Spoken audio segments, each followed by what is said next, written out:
There is an island in the South Pacific with no airport, no hotel, no bank, and no way to reach it except a cargo ship that comes once a month if the weather allows. It sits so far south of Tahiti that palm trees struggle to grow there. Around 500 people live on it, and most of them have never paid rent in their lives. They grow their food in flooded terraces. Their ancestors carved 1,000 years ago. They share the ocean under rules written by a council of elders, and money, for most of the month, simply does not matter. This is Rapa Iti, and this is what life is actually like on one of the most isolated inhabited islands on Earth. Before we sail into the bay, take 1 second and hit that subscribe button. Every week, we take you to the world's most remote communities, the islands, villages, and valleys, where people live on almost nothing and somehow have more than most of us. If you have ever wondered what your life would cost in a place the modern economy forgot, this channel was made for you. Subscribe, turn on notifications, and let's go to the far edge of Polynesia. To understand Rapa Iti, you first have to understand just how alone it is. The island belongs to French Polynesia, the same territory as Tahiti and Bora Bora, but it has nothing in common with the postcards.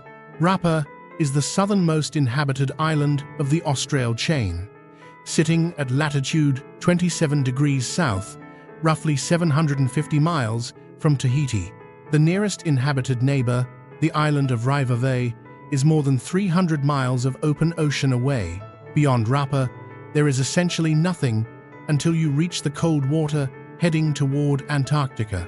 Sailors used to call this stretch of the Pacific the empty quarter, and when you stand on Rapa's ridgeline and look south, you understand why. There is no next island. There is just the sea, getting colder. The island itself looks nothing like the flat coral atolls most people picture when they hear French Polynesia. Rapa is the drowned rim of an ancient volcano, a crown of jagged green peaks rising straight out of the water, with one side of the crater collapsed and flooded by the ocean. That collapse created Ahurei Bay, one of the most protected natural harbors in the entire Pacific, a deep fjord-like inlet that cuts into the heart of the island. Almost everyone on Rapa lives around this bay, split between two villages that face each other across the water. Ahurei, the main village, holds the town hall, the school, the post office, and the church. Area, the smaller village, sits on the opposite shore, and for generations, the fastest way between them was not a road, but a boat. Children from Area used to cross the bay by launch every morning to get to school. And here is the first fact that shapes everything about daily life. Rapa has no airport. It is one of the very few inhabited islands in all of French Polynesia where you cannot land a plane, and not for lack of trying. The terrain is simply too steep, the flat land too precious for taro, and a large part of the community has repeatedly said no. They have watched what airports did to other islands, and they decided the price of convenience was too high. So the only link to the outside world is the Tuha Pai, the government-subsidized cargo ship out of Papeete. In a good stretch, it calls roughly once a month, sometimes squeezing in an extra rotation, and the voyage takes 3 to 4 days each way, with stops down the Austral chain. In a bad stretch, when winter storms roll up from the Southern Ocean, the island can go 6 weeks or more without a ship. When the Tuha Pai finally noses into Ahurei Bay, the whole island comes down to the wharf. It brings flour, rice, sugar, fuel, gas bottles, medicine, spare parts, mail, and news. Unloading day is closer to a festival than a chore. Now, what does it actually cost to live in a place like this? Let's start with the biggest number in most people's lives, and on Rapa, it is almost comically small. Housing. There is no property market on Rapa Iti. None. Land on the island is held collectively by families under customary tenure, passed down through generations, and it is not for sale, not to outsiders, and generally not even between locals. You do not buy a house on Rapa. You belong to a family, and your family has land, and the community helps you build on it. Homes are simple, single-story structures of timber, concrete block, and corrugated metal roofing, built to shrug off wind rather than impress anyone. For the people who live here, the monthly housing cost is effectively zero. No rent, no mortgage, no property tax bill, eating a third of a paycheck. For a family in Paris or Los Angeles, that single fact would transform their entire existence. And on Rapa, it is simply the way things have always been. Food follows the same logic, and this is where Rapa's ancestors did the current generation an enormous favor. The island is too cool for many classic tropical crops. Coconut palms barely fruit here, breadfruit sulks, and you will not find the easy coastal abundance of Tahiti. What Rapa has instead is taro, and it has taro on a scale that stuns visiting agronomists. The valleys running down to the bay are lined with pond fields, flooded stone-walled terraces, engineered centuries ago, fed by cold mountain streams, and still in full production today. Taro is not a side dish here. It is the foundation of every meal, the crop that decides the rhythm of the week. Families work their terraces together, planting and harvesting by hand, thigh-deep in mud, and a household with healthy pond fields will never be hungry no matter what the ship does. Around the taro, people grow cabbage, carrots, tomatoes, oranges, and other cool climate produce that would fail on hotter islands, and coffee bushes planted generations ago still yield enough beans for the island to roast its own. Then there is the ocean, and the ocean around Rapa is managed in a way that has fisheries scientists flying in from around the world to study it. The island runs a system called rahui, an ancient Polynesian practice that Rapa never abandoned. Large sections of the coastline are simply closed to fishing, declared off-limits by the Tuhitu, the island's traditional council of elders, sometimes for years at a time. While a zone rests, fish stocks inside it explode. Then, on days the council chooses, a closed zone is opened for a communal harvest, and the entire island fishes it together. The catch from these openings is not sold to any bidder. It is divided among households, share by share, with widows, the elderly, and families without boats included by right. Scientists who surveyed Rapa's waters found some of the healthiest coastal fish populations in French Polynesia, in an era when most islands are watching their lagoons empty out. The lesson is uncomfortable for the modern world. The best-managed fishery in the region is run without quotas for sale, without licenses, and without money changing hands at all. So put the picture together. Housing, free. Taro, vegetables, and fruit, grown. Fish and lobster, shared. What is actually left to buy? This is where the supply ship comes back into the story, because everything Rapa cannot produce arrives on the Tuhapai, with freight costs baked into the price. Flour, rice, sugar, cooking oil, soap, gasoline, and gas bottles for the stove. Imported goods on Rapa cost noticeably more than in Papeete, which already costs more than mainland France. A bag of rice or a tin of corned beef carries the weight of a 750-mile sea voyage in its price tag. And yet, because the list of things a Rapa household must buy is so short, total spending stays astonishingly low. A typical family here can cover its real monthly cash needs, staples from the store, fuel for the boat and the generator hours, gas for cooking, phone credit, school supplies, with the equivalent of a few hundred US.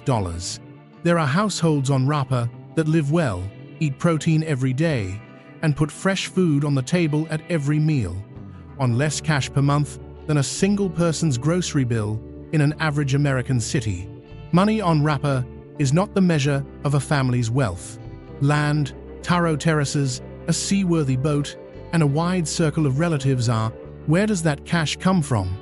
Rapa has a small, formal economy, and it is dominated by public money. The commune, the school, the post office, the infirmary, and the weather station provide the island's salaried jobs paid at French Polynesian public rates that looked generous against the cost of local life. A few families earn from crafts, from the island's famous woven hats and mats, from small-scale coffee, or from selling salted fish and taro to relatives in Tahiti when the ship sails north. Many households also receive support from family members working in Papeete or in France, because like every remote island, Rapa exports its young people. The population, around 500 today, has held surprisingly steady for decades, precisely because the island offers something the city cannot: a life where a modest wage stretches across an entire extended family. It was not always 500 people, and the story of how Rapa got here is one of the most dramatic in the Pacific. When the first Europeans arrived, and Vancouver sighted the island in 1791, Rapa may have supported 2,000 people or more, possibly far beyond that at its peak. We know this because the mountains are covered in the evidence. Look up from Ahurei Bay, and you will see them on nearly every ridgeline. The Pa, massive fortified villages carved into the summits, ringed with terraces and defensive walls. The greatest of them, Morongo Uta, was excavated in 1956 by an expedition under Thor Heyerdahl, and it stunned the archaeological world.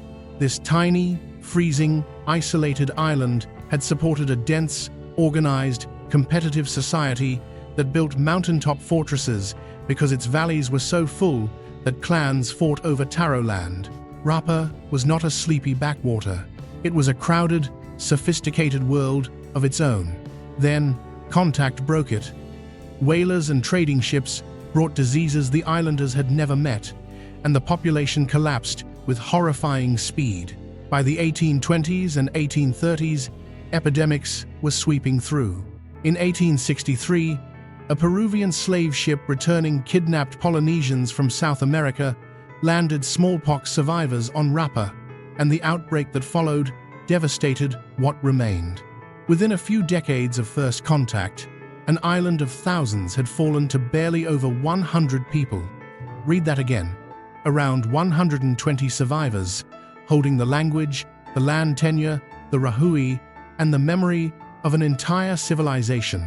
Every person on Rapa today descends from that handful, and when you understand that, you understand why the island guards its isolation the way it does. They have already seen what the outside world can do when it arrives uninvited. That protectiveness is written into law and custom. Rapa is one of the only places in French Polynesia where the community itself controls who may stay. Visitors arriving on a yacht or on the ship are welcomed with genuine warmth. But settling is another matter entirely. There is no land to buy, and long-term residence effectively requires marrying into an island family or being adopted into the community's fabric. The Tuhitu and the commune keep watch over this, and the islanders will tell you plainly that this is why Rapa still has its language, its fisheries, and its taro fields, while other islands have resorts, and the language deserves its own moment, because Rapa speaks Rapa, a distinct Polynesian language that is neither Tahitian nor Rarotongan, spoken by only a few hundred people on Earth, nearly all of them within sight of Ahurei Bay. Children grow up switching between Rapa at home, Tahitian in church, and French at school. Linguists class it as endangered, and the islanders know it, which is why you will hear it defended fiercely, sung constantly, and taught deliberately. Because on Rapa, singing is not entertainment, it is the social glue. The island is famous across Polynesia for its himene, its massed choral singing, a big wall of layered voices that fills the church on Sundays and pours out of community halls during festivals. Almost the entire island belongs to a choir. When Rapa's singers travel to Tahiti for the Heva festival, audiences fall silent. 500 people, and they sound like 5,000. Life follows the church calendar and the ship calendar more than the clock. Sunday is absolute. The island essentially closes, the bay goes quiet, and the day belongs to services, family meals, and rest. The rest of the week moves with the work of the terraces and the sea, and with the koina, the communal work days, when the whole island turns out together to harvest a taro patch, repair a path, or fish an opened rahui zone. Nobody is paid for koina. Everybody eats from it. If that sounds like an economic system from another century, it is. And it is also arguably the most stress-tested one on the planet, because it has carried this community through epidemics, isolation, and every global crisis without ever once depending on a supply chain. Walk through a single day, and the rhythm becomes clear. Dawn on Rapa comes with mist sitting low on the peaks and roosters arguing over the bay. The first boats push off early, men heading to lines and traps outside the closed zones, women and older kids walking the paths up valley to the terraces. Mid-morning, the village store opens for a few hours, and this is where the small cash economy actually happens. A sack of flour, a gas bottle, phone credit, sold across a wooden counter. Lunch is the biggest meal. Taro in some form, almost always boiled, mashed into a paste, or baked alongside fish, and it is rarely eaten alone because on Rapa, a table with empty chairs is considered a table set wrong. Afternoons belong to repair work. Boats hauled up for patching, roofs tightened before the next front, taro walls rebuilt stone by stone. By dark, generators hum for a few rationed hours. Homework gets done under electric light. And then the island goes genuinely, completely dark and quiet in a way almost no inhabited place on Earth still does. On clear nights, the sky above Ahure Bay is a solid field of stars, with the Milky Way bright enough to cast a faint shadow, because the nearest source of light pollution is hundreds of miles of ocean away. The yearly calendar has its own landmarks. The austral summer, December through March, is planting and growing season, warm enough for swimming in the bay and long evenings on the wharf.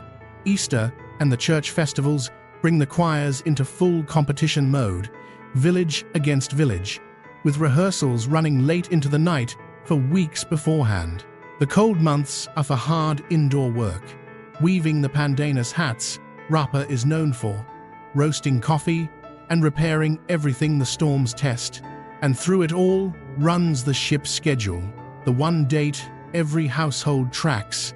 Islanders can tell you from memory when the Tuha pay last came, what it brought, and when it is due again, the way commuters elsewhere know a train timetable.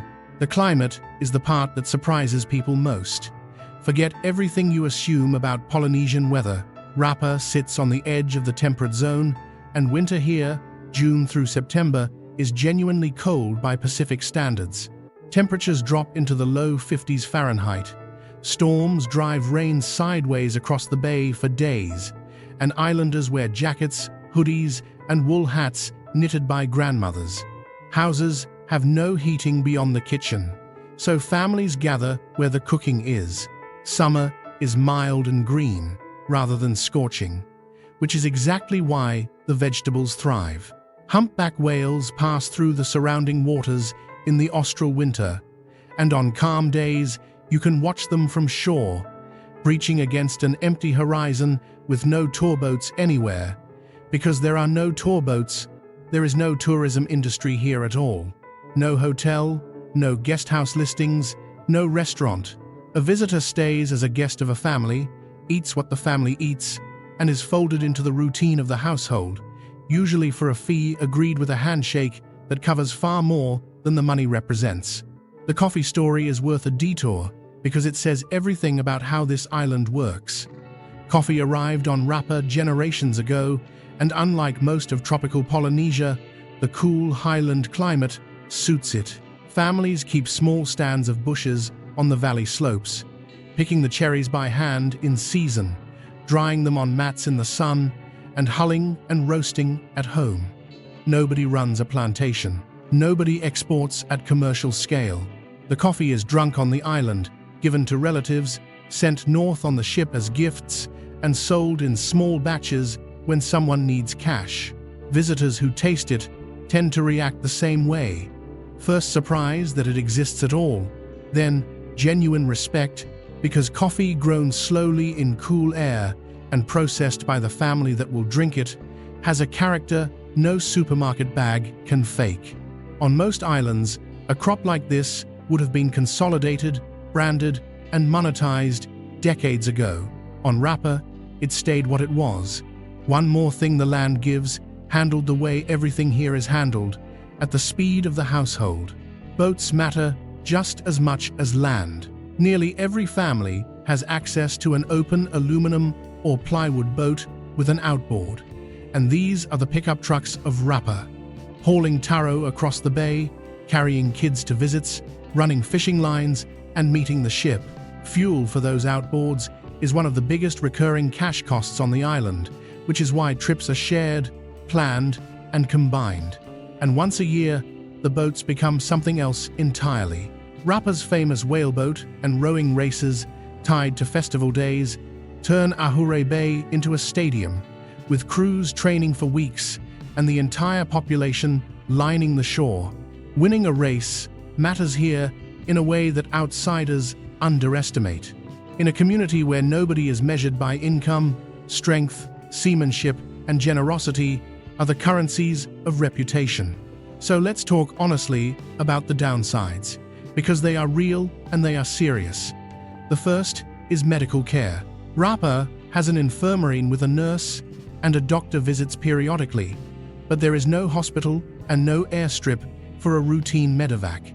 A true emergency means a military or administrative vessel, or in extreme cases, a long-range helicopter operation. And the ocean between Rapa and help is some of the roughest in Polynesia.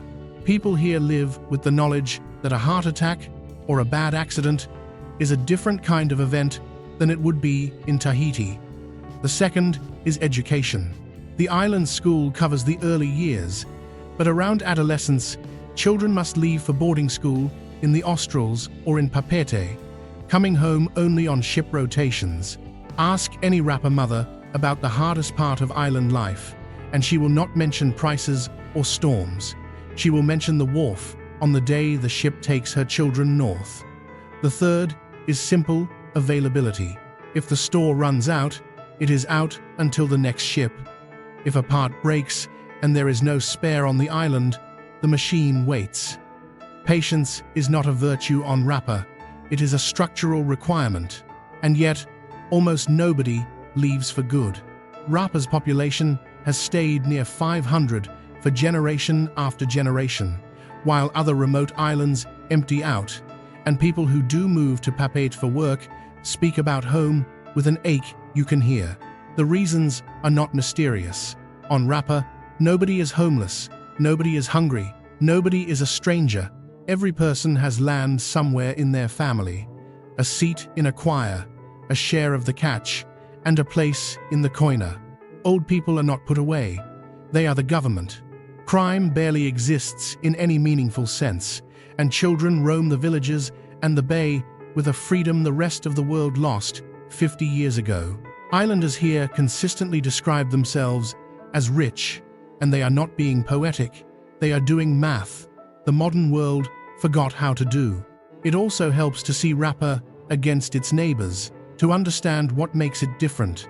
Elsewhere in the Australs, islands like Rurutu and Tubuai have airstrips, weekly flights, small hotels, and a steady trickle of tourism, money, and life. There has drifted toward the cash economy, more imported food, more wage work, more of the familiar modern trade-offs. Rapa, without the airstrip, kept the older balance. Researchers who study the Australs often describe Rapa as the control group, the island that shows what Polynesian communal economics look like when they are never forced to compete with a tourism industry. The comparison runs deeper than money. Rapa's fish stocks are healthier, its language is stronger relative to its size, and its young people, even the ones who leave for school and work, return at rates that surprise demographers. Isolation, the very thing that looks like Rapa's greatest cost, keeps turning out to be its greatest asset. Even the island's name carries a story. Rapa Iti means Little Rapa, and the big one it is paired with sits 4,000 miles to the east. Rapa Nui, the local name for Easter Island, and Rapa Iti sit near the far corners of the Polynesian Triangle, and the naming reflects the awe the later Polynesian navigators felt for the voyaging feats that connected them. Rapa's own settlers arrived by double-hulled canoe, likely by the 12th or 13th century, navigating by stars, swells, and birds across distances. European sailors would not attempt for another 500 years. The people living around Ahurei Bay today are the direct heirs of the greatest maritime culture the pre-modern world ever produced, and they still read the sea with an ease that humbles visiting yacht crews. When a Rapa boatman glances at the horizon and tells you the ship will be late, the ship will be late. Put hard numbers on a month, as close as an outsider honestly can. A household of 5 might spend, in local francs, the equivalent of roughly $150 to $250 at the store across a month. Flour, rice, sugar, oil, soap, tinned extras, and treats for the kids. Fuel and gas together might add $100 to $200, depending on boat use and generator hours. Less every year as solar spreads. Phone and internet credit, perhaps $30 to $50. School costs, clothing, and church contributions rounded out. Call it $300 to $500 in cash needs for a family, in a territory where a single public salary can run 10 times that. Against that stands everything that never appears on a receipt.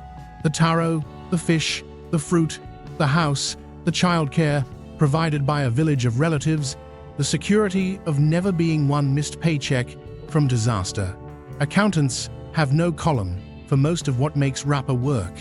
None of this means the island is frozen. Solar panels have spread across the roofs of Ahurei and area, cutting generator hours and fuel bills year by year. Satellite internet arrived and was adopted on the island's own terms, used heavily for video calls to children in Papete boarding schools and for the endless family group chats that stitch the Rapa diaspora together. The commune has invested in the wharf, the school, and water systems.